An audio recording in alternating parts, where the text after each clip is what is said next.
What is going on, YouTube? Hope you guys are doing fantastic today. We're gonna be talking about anti-heal. We're gonna give you guys a little rundown, talk about when stuff is strong, when stuff is weak, when to go it, when to not go it. Give you a little rundown of the meta healing, anti-heal as a whole. So let's just jump right in because I'm excited to talk about this. I know a lot of people just complain about people either not building anti-heal or never building Onk or stuff like that. So for you guys ranked teammates, here you go. Send this to them and you've got your anti-heal answer. There's 4 forms of anti-heal. There's items, gods, and their abilities, relics, and out-of-combat anti-heal. The out-of-combat anti-heal is something we won't really be covering. It's just 30% when you have not been in combat for 4 seconds. So you take damage, you're doing 100% healing. After 4 seconds, your healing is down to 70%. The out-of-combat anti-heal is 30%. To jump right in, maybe you've been playing against a lot of healers recently, or just lost a rank game, you played against a hell and nobody built anti-heal. Here is an idea for you of what you can do for anti-heal next game. You could bring in anti-heal in the form of ability anti-heal. Currently, there's 10 gods in Smite that have anti-heal. There's Opwash, his ult, Serb passive, Kukulin 1, Shanga 3, Sobek 3, Bacchus 3, Medusa 2, Odin ult, Serket ult,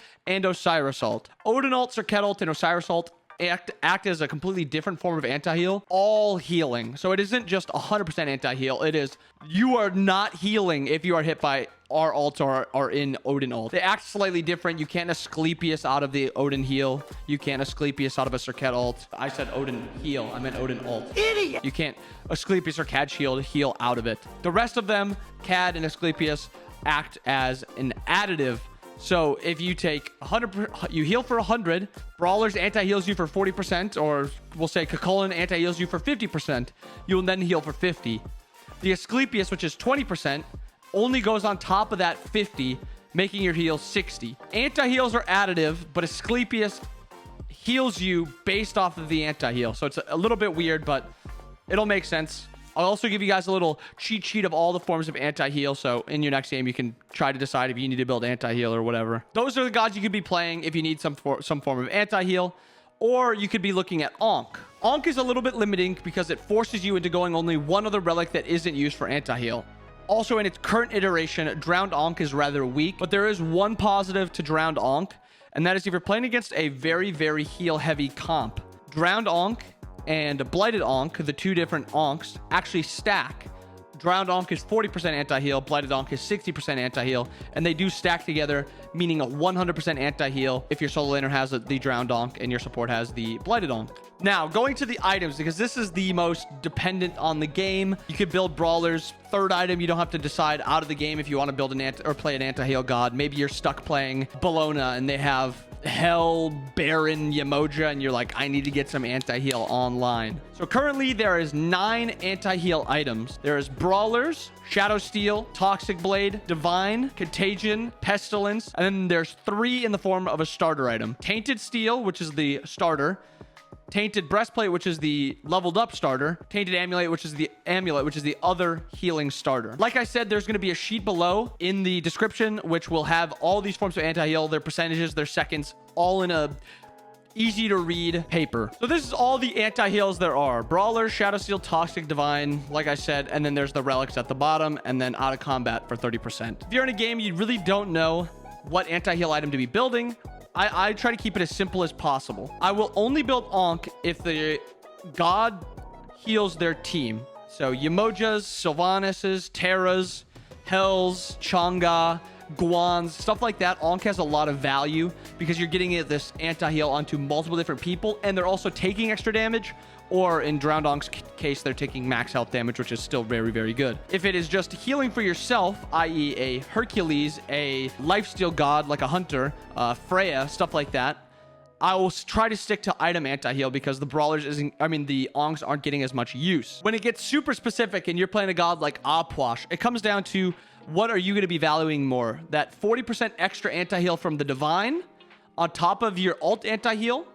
Or is it more valuable for you to get a Deso for cooldown resets, Rod for more damage, a Book of the Dead to survive longer? It comes down to just preference and what you think. My rule is usually I won't go anti-heal on Opwash. If they have a Hell or something like that, then maybe that pushes me over the edge. But realistically, you only need one anti-heal item if they don't have that many team healers, But keep in mind, if they have a bunch of gods that heal themselves, if they have like a Vamana jungle, Hercules, solo, a hunter who's going to have lifesteal, a Kali, stuff like that, and they have a lot of gods that are going to be healing themselves, that Ankh is going to have a lot of value.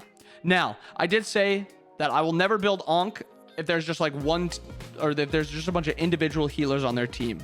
Vamana is the one instance where Ankh is a necessity kind of no matter what. That Vamana jungle, Vamana solo, if you don't shut down that character, his ult has kind of been buffed through the roof so much to combat the Ankh counter against Vamana. You need to go Ankh if you're playing against the Vamana. Just do it. I don't care if you're support or solo lane. One of you guys has got to go Ankh. If you're playing support, you look over, your solo laner doesn't have it.